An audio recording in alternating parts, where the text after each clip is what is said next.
assistance, provide education. And then not only that, so we could help each other, try to show those people who don't think, they say, oh, I'm never going to be able to. So we could give them a feeling of hope.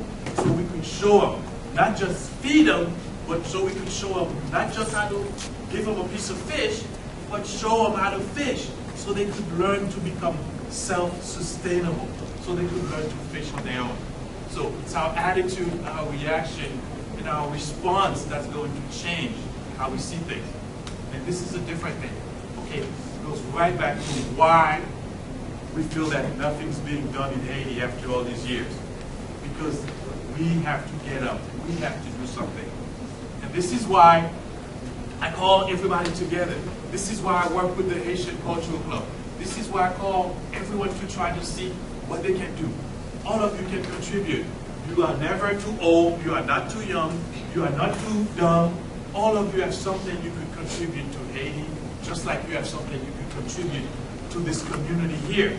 And every time you contribute something to the community where you live, you're also helping to contribute to the greater community, to Haiti and also the rest of the world, to the United States and also the rest of this planet. Even though it may not look like it, but you really are. Again, Anpil Chay Pa Lou. Strength in number. L'union fait la force. Union, don't just unite when you're against something else. I notice a lot of people, they only get together once they're against something. Yeah, I'm with you. But the moment that's resolved, okay, I'm not with you anymore, I'm with my own. We have to learn to work together.